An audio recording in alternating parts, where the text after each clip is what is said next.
ቴሌቪዥን አስደናቂውን የክብር ፍጻሜያችንን የሚያበስር የቴሌቪዥን ፕሮግራም አሁን ጀመረ። የምስራች! ኢየሱስ በቶሎ ይመጣል። ሰላም ጤና ይስጥልኝ። በመላ ዓለማችሁ የድንቅ ፍጻሜ ዝግጅቶችን የምትከታተሉ ወንዶችና ሴቶች የልዑል እግዚአብሔር ልጆች በጌታችን በመድኃኒታችን በኢየሱስ ክርስቶስ ስም በያላችሁበት የዓለም ክፍል ጸጋና ሰላም ከሁላችሁ ጋር ይሁን። የምጽአቱ ድምጽ ነው። እኔ ወንድማችሁ አገልጋይ ያሬድ ነኝ። ዛሬ ደግሞ በአንድ ትምህርት መጥቻለሁኝ። ባለፈው የለቀኩላችሁ የኋለኛው መለከት በሚል ርዕስ ያስተማርኩት ትምህርት ነበረ እና ያ ትምህርት በአድማጮቼ መካከል ልዩነት ፈጥሯል። ምክንያቱም ንጥቀት የሚሆነው ቅድመ መከራ ነው፣ ንጥቀት የሚሆነው በመከራው መሀል ላይ ነው ወይም ደግሞ መጨረሻ ላይ ነው የሚሉ ምልከታዎች እንዳሉ ይታወቃል። ነገር ግን በአብዛኞቹ ንጥቀት በመከራው መካከል ይሆናል ወይንም ቤተክርስቲያን እስከ መከራው አጋማሽ ድረስ በምድር ላይ ትቆያለች የሚል ምልከታ ያላቸው ተከታታዮች እንዳሉኝ ተረድቻለሁኝ። እነዛ ሰዎች እንግዲህ የኋለኛው መለከት የሚለው ትምህርት ቁልፍ ለንጥቀት በመከራው ዘመን መሀል ላይ ይሆናል ለሚለው አስተሳሰብ ቁልፉ የኋለኛው መለከት ይነፋል የሚለው አመለካከት ነበርና እሷ ፖይንት ስለተነካች እነዚህ ወገኖቼ ጥያቄዎቻቸውን አቅርበዋል። አንዳንዶቹ ደግሞ ትንሽ ቆጣ የሚል ነገር የሚመስል ነገር ድምፅ አሰምተዋል ማለት ነው። እንግዲህ ሁሌ በመከባበር በመደማመጥ ደግሞ በመማማር ማመን እንዳለብን አስባለሁኝ። እንግዲህ የኋለኛው መለከት እና የኋለኛው መለከት የሚለው ቃል ፊተኛው መለከት እንዳለ የሚያሳይ እንደሆነ በሰፊው ለማስረዳት ሞክሬያለሁ። እንግዲህ የኋለኛው መለከትን ያላያችሁ ወገኖች ወደኋላ ተመልሳችሁ የባለፈውን ቪዲዮ የኋለኛው መለከትን ትምህርት እንድታዳምጡት እየጋበዝኩኝ፣ ነገር ግን ሐዋርያው ጳውሎስ እነሆ አንድ ምስጢር ነግራችኋለሁ፣ ሁላችን አናንቀላፋም፣ ነገር ግን የኋለኛው መለከት ሲነፋ አያችሁ፣ የኋለኛው መለከት ሲነፋ ምን ይሆናል? የኋለኛው መለከት ሲነፋ ሁላችን በድንገት በቅጽበት ዓይን እንለወጣለን ብሎ ስለ ሁለተኛው ወይም ስለ ኋለኛው መለከት የነገረን። ይሄ ማለት ጌታ ሲመጣ በሕይወት የሚያገኛቸው ስለሚለወጡበት መለከት ነው። ሳንሞት በሕይወት እያለን ስለምንለወጥበት መለከት ነው። ከዚህ ከኛ መለወጥ ወይም እኛ ከምንለወጥበት ያልሞትን፣ ለምሳሌ ዛሬ ጌታ ቢመጣ በሕይወት አለን እንለወጣለን፣ እኛ ግን እንለወጥ መለከት ይነፋል ማለት ነው። ከኛ መለወጥ በፊት የሚሆን ሌላ ነገር አለ። የሙታን መነሳት ነው። እነሱ ከሙታን እንዲነሱ የሚነፋ መለከት አለ። እሱ ፊተኛው ነው። እሱ ፊተኛው መለከት ነው። ነገር ግን የኛ መለወጥ ደግሞ እነሱ ከተነሱ በኋላ የሚነፋና እኛ ምንለወጥበት ሌላው የስልጣን የኃይል መገለጥ የሚሆኑበት መለከት ነው ማለት ነው። ስለዚህ ሐዋርያው በግልጽ አንድ ምስጢር ነግራችኋለሁ፣ ሁላችን አናንቀላፋም ብሎ ስለማያንቀላፉት ጌታ ሲመጣ በሕይወት ስለሚያገኛቸው ወይም ስለሚያገኘን ነገር ነው የሚናገረውና ነገር ግን የኋለኛው መለከት ሲነፋ ሁላችን በድንገት በቅጽበት ዓይን እንለወጣለን ይላል። አያችሁ፣ ይሄ ሳንሞት በሕይወት ስለምንለወጠው ቅዱሳን የሚናገር ሲሆን መለከት ይነፋልና ብሎ ስለመጀመሪያው ስለፊተኛው መለከት ደግሞ ይነገረናል። መለከት ይነፋልና ሙታን የማይበሰብሱ ሆነው ይነሳሉ ብሎ አንደኛ የሞቱት የማይበሰብሱ ሆነው የሚነሱበት መለከት አንድ ወይም ፊተኛው መለከት ነው። ሁለተኛው ደግሞ በሕይወት ያለነው ሞትን ያልቀመስነው ሞትን ሳናይ የምንለወጥበት ሁለተኛው መለከት ወይንም የኋለኛው መለከት እንዳለ ይናገራል። ነገር ግን ዛሬ 4 ጥያቄዎች መርጬላችኋለሁ።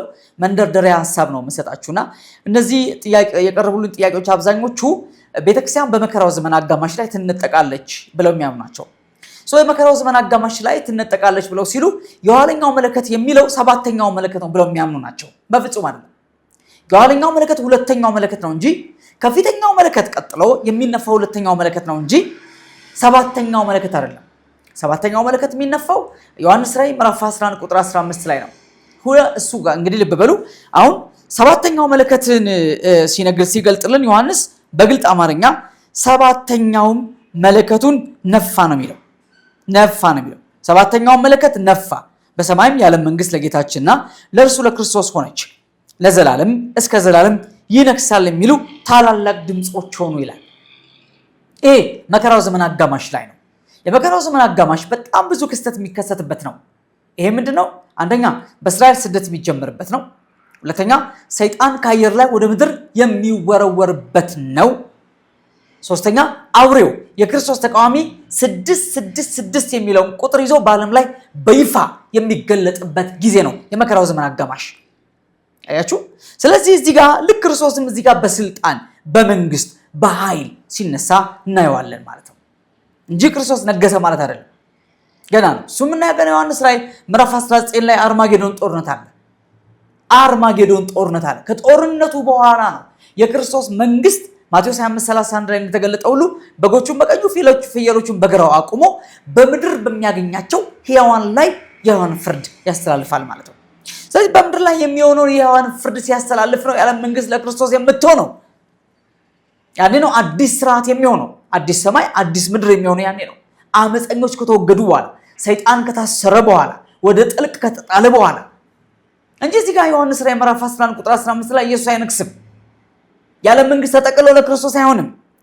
ለምን? እዚሁ ላይ ነው መቅደሱን አሕዛብ ለ3 ዓመት በቀጣዮቹ 3 ዓመት ከ6 ወር አሕዛብ መቅደሱን ይረግጡታል የሚለው እዚሁ ዮሐንስ ራዕይ ምዕራፍ 11 ላይ ነው። ሴቲቱ የምትሰደደው ምዕራፍ 12 ላይ ነው። ዮሐንስ ራዕይ ምዕራፍ 12 ላይ ምዕራፍ 13 ላይ አውሬው ከባህር አንድ 7 ራስና 10 ቀንድ ያለውን ሰው ወይም አውሬ የሚለውን የክርስቶስ ተቃዋሚን የሚገልጠው የሚያስነሳው ዙፋኑን ኃይሉን ስልጣኑን በሙሉ የሚሰጠው ምዕራፍ 13 ላይ ነው። ምዕራፍ 11 ምዕራፍ 12 ምዕራፍ 13 የመከራው ዘመን አጋማሽ የሚያሳዩ ምዕራፎች ናቸው። አያቸው ወገኖች። ስለዚህ ሰባተኛው መለከት ይላል እንጂ የኋለኛው መለከት አይልም። ቤተክርስቲያን በመከራው ዘመን አጋማሽ ላይ ትነጠቃለች የሚሉ ሰዎች የኋለኛው መለከት የሚለውን ሰባተኛው እያሉ የሚተረጉሙት ኖ ራይት አይደለም፣ ሮንግ ነው የወገኖቼ። በግልጽ ነግራችኋለሁ፣ ስህተት ነው። የኋለኛው መለከት ከፊተኛው መለከት ቀጥሎ የሚነፋ ሁለተኛው መለከት ነው እንጂ ሰባተኛው መለከት አይደለም። ስለዚህ አሁን ይሄ ቀፎ እንደተነካበት ንብ በቁጣ የተገለጡ አስተያየቶች፣ ኮሜንቶች የመጡት የኋለኛው መለከት የሚለው ሰባተኛው መለከት ነው ከሚሉ ወገኖች ነው። እነሱ ደግሞ ቤተክርስቲያን በመከራው ዘመን አጋማሽ ትነጠቃለች ብለው የሚያምኑ አስተማሪዎችና ተማሪዎች ወይም ምዕመናን ሐሳብ ነው ማለት ነው። ቤተክርስቲያን ያን ያለ የምትነጠቀው ቀድማ ነው የምትነጠቀው። ስለዚህ 4 ጥያቄዎች መርጫለሁ። የመጀመሪያው መለከት አንድና አንድ ነው፣ ይኸውም ሰባተኛው ነው። ሰባተኛው መለከት የኋለኛው መለከት ነው። ጠቅላላ መለከቶች 7 ናቸው የሚላል። ይህ መለከት ፍርድ ነው። ቤተክርስቲያን ከፍርድ ጋር ምን አገናኛ? ሲጀመር የመለከት ፍርድ ነው ወገኖቼ። 7ቱ መለከቶች ልብ በሉ። አሁን መጽሐፍ ዮሐንስ ራዕይ ላይ 3 ፍርዶች አሉ። 21 ፍርድ የያዙ 3 ፍርዶች አሉ። የመጀመሪያው የማኅተም ፍርድ አለ 7። ሁለተኛው የመለከት ፍርድ አለ 7። ሶስተኛው የጽዋ ፍርድ አለ 7። ይህ ፍርድ እኮ ነው።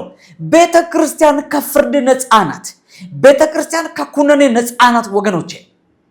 በፍጹም የፍርድና ኩነኔ ወይም ቁጣ ቤተክርስቲያን አያገኛትም። ቤተክርስቲያን መላችሁ እንግዲህ ታፔላ ላይ ለጥፈችው ቤተክርስቲያን አይደለም። እውነተኛ አማኞች በክርስቶስ ኢየሱስ አምነው በጸጋ መዳን የተቀበሉ የእውነተኛ አማኞች ስብስብ ማለት ነው። ፍርድ የለም አይልም መጽሐፉ፣ አይልም መጽሐፉ ወገኖቼ።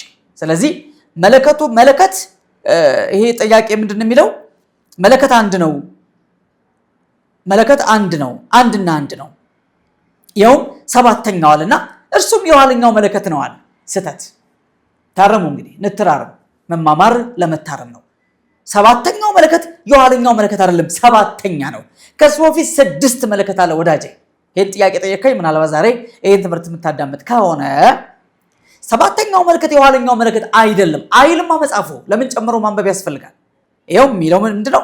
ሰባተኛው መለከት ነፋ፣ በሰማይም የዓለም መንግስት ለጌታችንና ለእርሱ ለክርስቶስ ሆነች፣ ለዘላለም እስከ ዘላለም ይነግሳል የሚሉ ታላላቅ ድምጾች ሆኑ። የኋለኛው መለከት አይደለም። የኋለኛው መለከት ግን ቅድም አንደኛ ቆሮንቶስ ምዕራፍ 15 51 እና 52 እንዳነበብኩት ሁሉ በፊተኛው መለከት ሙታን የማይነሱ የማይበሰብሱ ሆነው ይነሳሉ።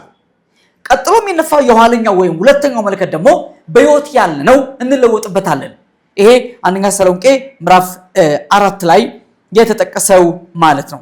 ምዕራፍ 4 ላይ የተጠቀሰው ነው። ምዕራፍ 4 ላይ በጌታ ቃል እምላችሁ ነው፣ እኛ ሕያዋን ሆነን ጌታ እስኪመጣ ድረስ የምንቀር ያንቀላፉትን አንቀድምም። ሕያዋን ሆነን የምንቀረው ጌታ ሲመጣ በሕይወት የሚያገኘን፣ የሞቱትን አንቀድምም። ጌታ ራሱ በትእዛዝ በመላእክት አለቃ ድምፅ በእግዚአብሔር መለከት ከሰማይ ምን ያደርጋል? ይወርዳልና በክርስቶስ የሞቱ አስቀድሞ ይነሳሉ አለ። ስለዚህ የመጀመሪያው መለከት ይሄ ነው። ፊተኛው መለከት ይሄ ነው። በክርስቶስ የሞቱ አስቀድሞ የሚነሱበት ከብሉይ ኪዳን ቅዱሳን ተለይተው በአዲስ ኪዳን ያንቀላፉ አማኞች የሚነሱበት ፊተኛው መለከት ነው። ከዚያም በኋላ እኛ ያውነውን የምንቀረው አያችሁ፣ እኛ ደግሞ የምንቀየርበት ሁለተኛ መለከት ወይም የኋለኛው መለከት ይባላል። ከተነሳም በኋላ ከተለወጥም በኋላ ጌታን በአየር ለመቀበል ከእነርሱ ጋራ ከሙታን ከተነሱ ጋራ በደመና እንነጠቃለን የሚል ቃል እናገኛለን ማለት። ስለዚህ ወንድሜ መለከት አንድ ነው፣ እሱም ሰባተኛው መለከት ነው። እሱም የኋለኛው መለከት ነው የሚለው ሐሳብ ፍጹም ስህተት ነው። ያኛው ፍርድ ነው። ሰባቱ መለከቶች የፍርድ መለከቶች ናቸው። ይሄ ግን አንደኛ ሙታን የሚነሱበት ነው፣ የፍርድ አይደለም። ሁለተኛ ሕያዋን የሚለወጡበት ነው። ሙታን የሚነሱት አስቀድሞ ስለሆነ ፊተኛው መለከት ይባላል።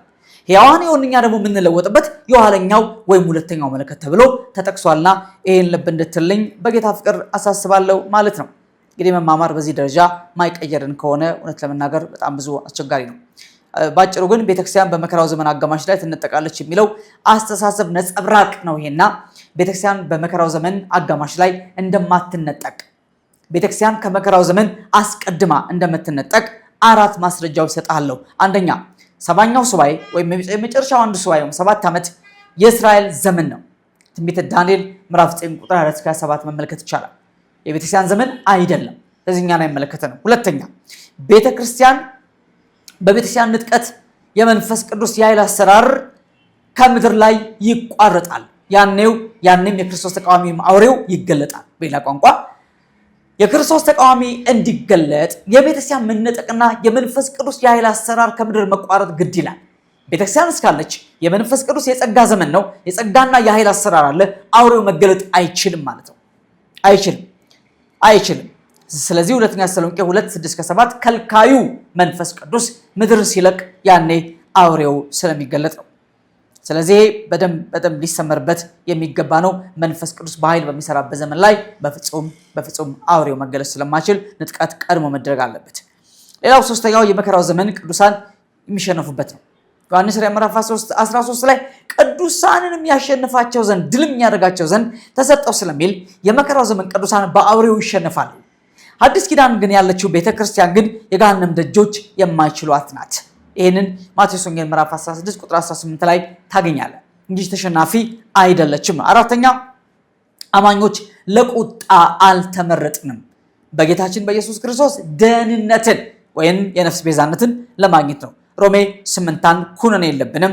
አንደኛ ተሰሎንቄ 5:9 ላይ ለቁጣ አልመረጥንም ተብሎ በግልጽ ተጽፏል።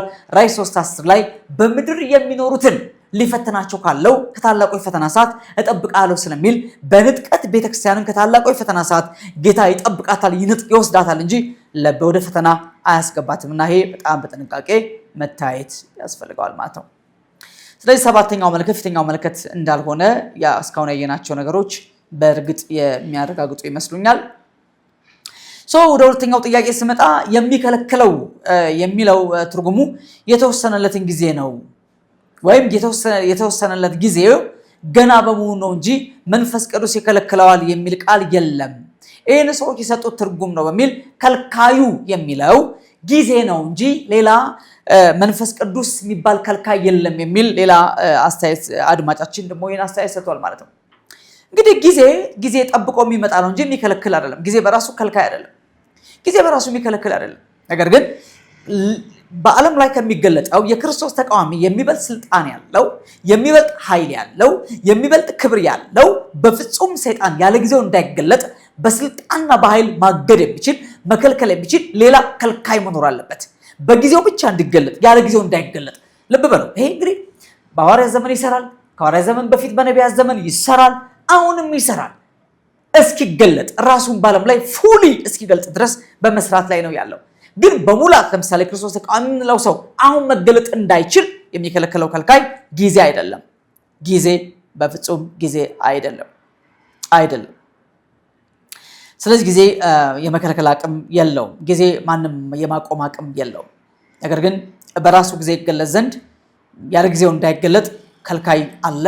እሱም አካል ያለው ጌታ ኢየሱስ ልክላችኋለሁ ያለው ስለ 3 ነገር ነው። መንፈስ ቅዱስ ወደዚያ ላይ መጣው። አንደኛ ስለ ኃጢአት ነው፣ በእኔ ስለማያምኑ ነው። ሁለተኛ ስለ ጽድቅ ነው፣ ወደ አብ ስለሚሄድ ነው። ሶስተኛ ደግሞ ወደ ዓለም የመጣው መንፈስ ቅዱስ የዚህ ዓለም ገዢ ስለተፈረደበት ነው ይላል። የመንፈስ ቅዱስ የመጣበት አንዱ ዓላማ የዚህ ዓለም ገዢ ከፍርድ በታች እንደሆነ እየነገረው ብዝበዛ፣ ምርኮ፣ አሕዛብን ወደ እግዚአብሔር መንግስት ለማፍለስ ነው የመጣው። አያችሁ። ስለዚህ አሕዛብን ሲያስት የኖረው አለቃ መንፈስ ወይም ሉሲፈር እንደ ልቡ እንዳያጠፋ መንፈስ ቅዱስ አንቆ ይዞ ቅዱሳን እናንተና እኔ ብዙ ምርኮ እንበዘብዛለን። መጽሐፍ እንደሚለው የማቴዎስ ወንጌል ምዕራፍ 12 ቁጥር 29 ላይ አስቀድሞ ኃይለኛውን ሳያስሩ ወደ ኃይለኛው ቤት ገብቶ ቤቱን መበዝበዝ አይቻልም ይላል። ስለዚህ መንፈስ ቅዱስ አስሮ ይዞታል። ይሄ ማለት አይንቀሳቀስም አያጠፋም አይደለም፣ የማያምኑን ዓለም ግን የማትቻል የገሃነም ደጆችን የማይችሏት ቤተክርስቲያን በምድር ላይ ስላለች ከእጁ ከእቅፉ ከጉያው ከጥርሱ እየነጠቀች ነፍሳትን ትናጠቃለች። እኛ ያዝነው አሁን ነፍሳትን መናጠቅ ነው። ለአንዳንዶች የሃይማኖት ማስፋፋት ይመስላቸዋል ነው። ከጠዋት እስከ ማታ ለሃይማኖት የሚከራከሩ ሰዎች፣ ለሃይማኖት ጥብቅና የሚቆሙ ሰዎች፣ ሃይማኖት ወይም ሞት ብለው የሚቆሙ ሰዎች ለሃይማኖት የምንከራከር ይመስላቸዋል። አይደለም፣ ለእውነት ነው፣ ለጽድቅ ነው፣ ነፍሳት እንዲድኑ ነው። በሃይማኖት ተሸብበው፣ በሃይማኖት ካባ ተጠቅለው፣ በሃይማኖት መጋረጃ ተጋርደው አይናቸው ያየ ሲኦል እንዳይወርዱ ነፍሳትን እናጠቃለን። ትግላችን ከየትኛውም የሃይማኖት ተቋም ጋር አይደለም። ትግላችን ከጨለማው ዓለም ገዥ ጋር ነው። መጽሐፍ ቆላስይስ 1:13 ላይ ምን ይላል?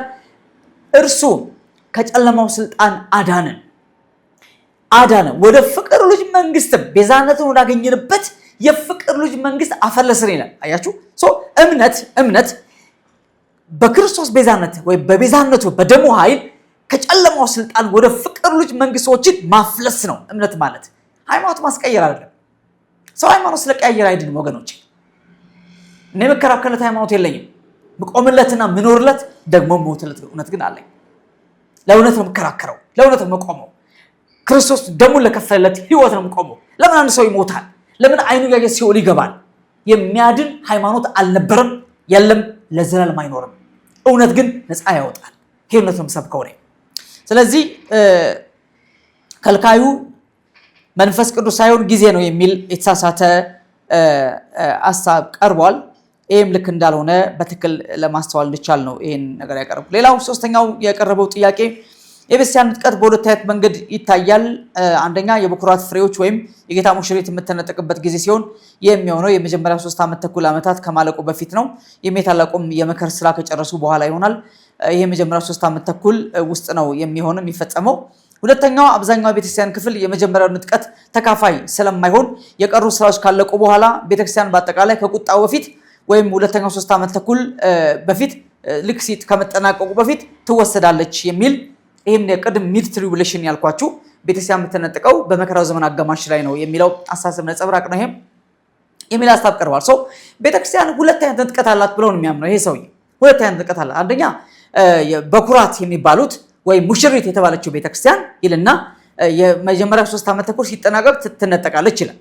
የቀሩት ለምንድን ነው የቀሩት? እነዚህም ለስራ ነው፣ እነዛም ለስራ ነው። ሁለቱም ለስራ ነው የቀሩት።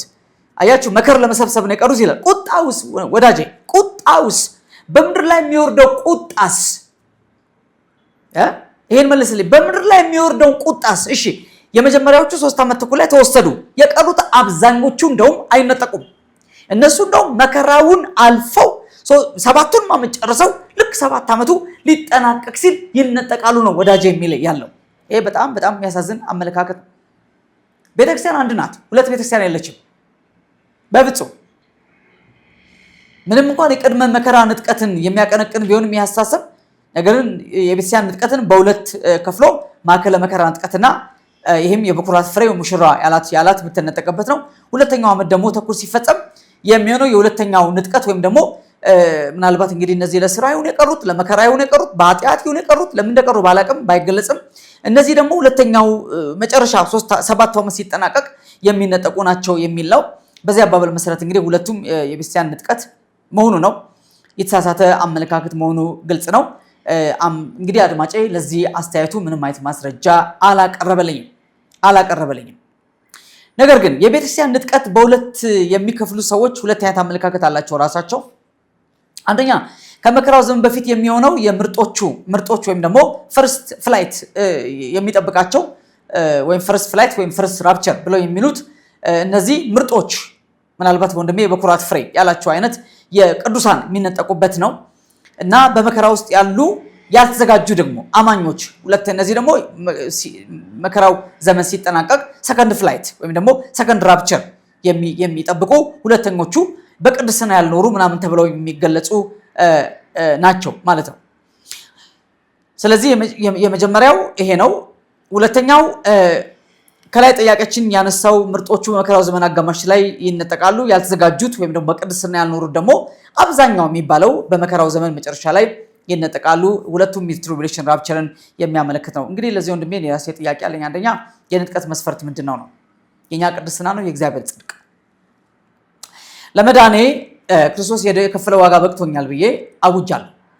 ደካማ ሳለው፣ ኃጢአተኛ ሳለው፣ ጠላት ሳለው በልጁ ሞት ከእግዚአብሔር ጋር ታርቄያለሁ ብዬ አምናለሁ። ሮሜ 5:10 ላይ እንደጻፈው በደሙ ከጸደቅን በእርሱ ከቁጣው እንድናለን የሚለው የጸደቁት በደሙ ነው። ከቁጣ ምንድነው? በደሙ ነው። በኔ በየትኛውም ስራ አይደለም። ጽድቄ በኔ ስራ ላይ ከተመሰረተ ንጥቀት ሳይሆን የዘላለም ሕይወትን ማጣት ያለብኝ ጽድቄ በኔ ጽድቅ ላይ መዳኔ በኔ ጽድቅ ላይ የሚመሰረት ከሆነ የእግዚአብሔር ጽድቅ ክርስቶስ ጽድቅ የሆነ ካልተቆጠረልኝ በትክክል አምኜ ከተቀበልኩት ጽድቅ የሆነ ክርስቶስ ካልተቆጠረልኝ በኔ ጽድቅ ከሆነ የምጸድቀው መዳኔም ማነው ንጥቀትም እዛም ላይ የሚመሰረት ነው የሚሆነው ማለት ነው። መጽሐፉ ግን አንደኛ ተሰሎንቄ ምዕራፍ 4 ቁጥር 13 ላይ የንጥቀትን መስፈርት በግልጽ ያስቀምጣል። አንደኛ ተሰሎንቄ ምዕራፍ 4 ቁጥር 13 ምንድን ነው?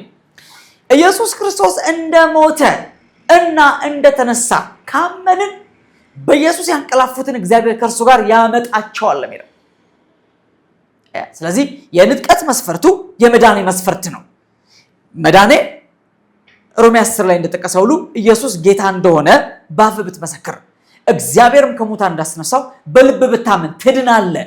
ሰው በልቡ አምኖ ይጸድቃል፣ በአፉ መስክሮ ይድናል ተብሏልና ልክ የዳንኩበት መስፈርት የንጥቀቴ መስፈርት ነው። ጳውሎስ ተሰሎንቄ 4:13 ላይ ኢየሱስ እንደሞተና እንደተነሳ ካመንን ያለው በኢየሱስ ያንቀላፉትን እግዚአብሔር ከእርሱ ጋር ለንጥቀት ያመጣቸዋል የሚለው እንጂ ከዛ በኋላ በቅድስና አይኖሩትን አይልም። ምክንያቱም ቅድስና ሪላቲቭ ነው። ሁላችንም የቅድስና መጠናችን እኩል አይደለም። ቅድስና ውስጣችን የገባውን ጽድቅ ምኖርበት ቅድስና ያስፈልግም እያልኩ አይደለም። በጣም ያስፈልጋል። ያለሱ ጌታ ላይ የሚችል ስራ ያለ ሁሉም ግን የቅድስና መጠኑ ይለያያል። ቅዱስ ስለሆነ አይደለም ሜዳን ነው። ኃጢአተኛ ስለሆነ የራሱ ጽድቅ ነው መጥቶ ያዳነ። በቅድስና መኖር which is very important አስፈላጊ ነው። ወንጌል የተገለጠ ወንጌል ቅድስና ነው። በጣም ደጋግሜ በዚህ ላይ ብዙ አስተምሬያለሁ። ነገር ግን ለመነጠቅ ቅድስና ካስፈለገ ለመዳንም ቅድስና ያስፈልጋል እያልን ያለን እና ያ አመለካከት በጣም አስቸጋሪ እና አስፈሪ ይመስለኛል። እንግዲህ ሌላው ክርስቶስ አንዲት ሙሽራ ነው እንጂ በመከራው ዘመን መጨረሻ የሚነጥቀው መሐልና መጨረሻ ላይ የሚነጥቀው ሁለት አካል የለውም። በአማኝ ሁሉ ላይ ከቁጣ የምንድንበት አንድ ነገር አለ። እሱም የክርስቶስ ኢየሱስ ደም ነው። ቅድም ተናግሬያለሁ። ሮሜ 5:9 ላይ የተገለጠው ቃል ለዚህ ጥሩ ማስረጃ ይመስለኛል። እንግዲህ ከንጥቀት በኋላ በፍርዶም በፊት ለምንድን ነው የምንቆመው ነው? ለምሳሌ አሁን ቅድስና ነው እየተወራ ያለው። እንግዲህ ቅድስና መጠናችን የአገልግሎት መጠናችን አይደል? አክሊል እኮ ነው እሱ። ጳውሎስ ምን አለ? እምነትን ጠብቄያለሁ፣ ሩጫውን ጨርሻለሁ፣ መልካም መንገድ ተጋድያለሁ። ስለዚህ ምን አለ? የጽድቅ አክሊል በቃ አክሊል ታጣለው ታገኛለህ። አለቀ። ይሄ አክሊል ጉዳይ አክሊል ጥያቄ ነው ወዳጅ፣ የአክሊል ጥያቄ ነው። ጳውሎስ ይሄን ባያደርግ ኖሮ በክርስቶስ በማመኑ አይድንም፣ ይድናል። ነገር ግን የጽድቅ አክሊል ተዘጋጅቶልኛልና ጻድቅ ፈራጅ የሆነው ጌታ ያን ቀን ለእኔ ምን ያደርጋል? ያስረክባል። ለምኑ? ለእምነቱ፣ ለሩጫው፣ ለተጋድሎ ያስረክባል። ይህን ደግሞ ያደረገ ሰው የጽድቅ አክሊል ያጣል፣ ባዶን ይሆናል። በእሳት እንደሚድን ይሆናል እንደተባለ በእሳት የሚድን ይሆናል ማለት ነው እንጂ የፍርድ ወንበር ሁለተኛ ቆሮንቶስ ምዕራፍ 5 ቁጥር 10 ላይ እያንዳንዳችን በዚህ ዓለም ላይ በስጋ ስንኖር ለሰራነው ስራ ብድራት የምንቀበልበት ቀን አለ። እሱ ምን ይባላል? ጀጅመንት ሲት የፍርድ ወንበር ይባላልና እሱ ያስፈለገው ለዚህ ነው እንጂ እኛን ለዚህ ዓለም ጨለማ ለሉሲፈር አሳልፎ አይሰጠንም። በዓለም ታሪክ ታይቶ የማያውቀው መከራ እንድናይ አሳልፎ አይሰጠንም። በተረፈ ያው እንግዲህ ስለ መከር ስብሰባው ነው። ሁለቱም የመጀመሪያም የመከራው ዘመን መሀል ላይ የሚነጠቁትም የመከራው ዘመን መጨረሻ ላይ የሚነጠቁትም ስለ ስራ ነው የሚቀሩት የሚለው ወንድሜ ቁጣውን አላየው። ምን ያህል ቁጣ ምድር ላይ እንደሚወርድ ወንድሜ ቢያስተውለው ጥሩ ነው። ያን ቁጣ ሁሉ ቅዱሳን ይቀበላሉ እያለ ነው ያለው። አራተኛው ጥያቄ በሕይወት ያለነው የሚለው ቃል ጳውሎስ በሕይወት ያለነው እንለውጣለን ሲል በዚያን ጊዜ እሱም በዚያን ጊዜ ካለ ስለ ራሱ ጭምር ነው። ስለራሱ ጭምር ነው የሚል ነው። ትክክል ነው። ይሄ በጣም ትክክለኛ አባባል ነው። ጳውሎስ በሕይወት ያለው ነው የሚለው ራሱን ጨምሮ ነው። እሱ ብቻ ሳይሆን ክርስቲያን ሁሉ በፕሪንሲፕል በመርህ ደረጃ ጌታ ኢየሱስ ሁሌ ነገ እንደሚመጣ ያሰበ ጠንቆ የሚኖር ሰው ነው። እኔ ባለሁበት ዘመን ጌታ ይመጣል፣ እኔ ባለሁበት ዘመን ንጥቀት ሊሆን ይችላል ብሎ አምኖ በዝግጅት መኖር ስላለበት ነው። ወንድሜ ልክ ነው ያልከው። ነገርም ቀጥሎ ወንድሜ መለከት ነጠላ ቁጥር ነው ብሎ እንደገና ወደ መለከት ይመለስና መለከቶች ይል ነበር። ስለዚህ ሁለት መለከት ሲሆን ፊተኛውና ኋለኛው በማለት ከፍሎታል ነው መለከት። ስለዚህ መለከት የኋለኛው መለከት አሁንም ሰባተኛው ላይ ነው የዚህ ወንድም አሳስብና ይሄን ቅድም በሰፊው ስለተናገርኩት እዚህ ላይ ደግሜ መናገር አያስፈልገኝም። ፊተኛና ኋለኛ ማለት አንደኛና ሁለተኛው መለከት ማለት ስለሆነ ይሄ ብዙም ሌላ ተጨማሪ ማብራሪያ የሚያስፈልገው አይመስለኝም። ሰባተኛው መለከት ሌላ ነው፣ ይሄኛው ሌላ ነው። ሌላ ነገር ስለሞትም ጠይቋል። ስለሞት ጌታ የሚናገረው ስለ ዘላለማዊ ሞት እንጂ ስለ ስጋ ሞት አይደለም። ጌታ የምሕረት እጁን ሲሰበስብ ነው የስጋ ሞት መብት ያለው። ጌታ እጁን ሲሰበስብ ማለት እንዴት ነው? እጁን ሲሰበስብ አልገባኝም። ያቱም እጁን ጌታ ከኔ ላይ አይሰበስብም። ሁልጊዜ እግዚአብሔር ምሕረት በኔ ላይ ነው። እግዚአብሔር ጸጋ በኔ ላይ ነው። የእግዚአብሔር ፍቅር በኔ ላይ ነው። አባት በፍጹም እጁን ከልጁ ላይ አይሰበስብም። አይኑን ከልጁ ላይ አያነሳም። ለዘላለም በዘላለም ፍቅር ተወድጃለሁ። የስጋ ሞት እግዚአብሔር እጁን ሲሰበስብ አይደለም፣ ሰው ስለሆንኩ ሞተው ነው። አንድ ሁለተኛ ይሄ ስጋ እስቲል በኃጢአት የሞተ ስለሆነ የምሞተው ነው። ሮሜ 8:10 ሰውነታችሁ በኃጢአት ምክንያት የሞተ ነው፣ መንፈሳችሁ በጽድቅ ምክንያት ሕያው ነው ስለሚል ስጋዬ በኃጢአት ምክንያት ይሞታል፣ ሰው ስለሆንኩ በስጋ ሞታለሁ፣ ትንሣኤን ጠብቃለሁ እንጂ እግዚአብሔር ምሕረት ሲሰበስብ የስጋ ሞት አይሆንም። ይሄ የተሳሳተ አባባል ነው። መጽሐፍ ቅዱስ ሁለት አይነት ሞት እንዳለ በግልጽ ይናገራል። አንደኛ ባለማመን ያለው ዘላለማዊ ሞት ሲሆን አማኝ ግን የስጋ ሞት እንደሞትና ትንሣኤ እንደሚጠብቀው ይናገራል። ይህንን እንቅልፍ ተብሎ ተገልጧል። ቅድም አንደኛ ተሰሎንቄ 4:13 ላይ ኢየሱስ እንደሞተና እንደተነሳ ካመንን በኢየሱስ ያንቀላፉትን አምነው ያንቀላፉትን እግዚአብሔር ከሱ ጋር ያመጣቸዋል፣ ሚስ ያስነሳቸዋል ማለት ይመጡና መንፈሶቻቸው ወደ ስጋዎቻቸው ገብተው ይነሳሉ ማለት ስለሚናገር ስለሞት እግዚአብሔር እጁን ሲሰበስብ ነው የምሕረት እጁን ሲሰበስብ ነው የሚለው አስተሳሰብ ልክ እንዳልሆነ ማስገንዘብ ወዳለሁኝ። እንግዲህ ወገኖቼ ያው ዛሬ ጥያቄዎቻችሁን የኋለኛው መለከት የሚለው ቁልፍ ሐሳብ ሚድ ትሪብ ራፕቸር ወይም ደግሞ ማዕከለ መከራ ንጥቀት የሚሆነው በመከራው ዘመን አጋማሽ ነው የሚለው አስተሳሰብ በዋናነት የዚህ ጥያቄ ማዕከላዊ ትኩረት ነበረ። የኔን ትምህርት የሚከታተሉ ወገኖቼ ይህንን አመለካከት የሚቀበሉ ወገኖች ስህተት እንደሆነ የተሳሳተ አመለካከት እንደሆነ በትክክል ቤተክርስቲያን የመከራው ዘመን እንደማይመለከታት ቀድማ እንደምትነጠቅ ማስገንዘብ ስለሚያስፈልገኝ ነው ጥያቄዎቻችሁን ይዤ መጥቼ ለማብራራት የሞከርኩት።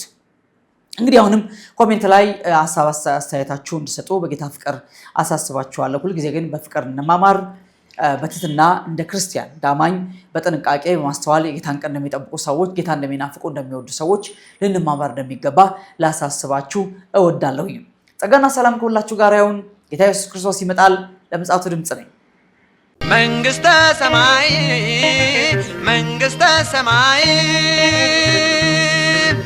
ከሞት ወዲያ ለኛ መጠለያ ከሞት ወዲያ ለኛ መጠለያ ከሞት ወዲያ ለኛ መጠለያ ከሞት ወዲያ ለኛ መጠለያ ከአምላክ ጋራ ኑሮ እንደገና ከአምላክ ጋራ ኑሮ እንደገና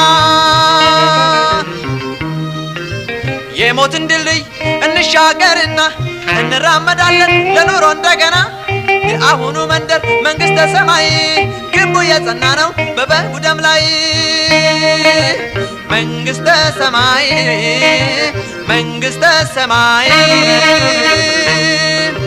ከሞት ወዲያ ለኛ መጠለያ ከሞት ወዲያ ለኛ መጠለያ ከሞት ወዲያ ለኛ መጠለያ ከሞት ወዲያ ለኛ መጠለያ ከአምላክ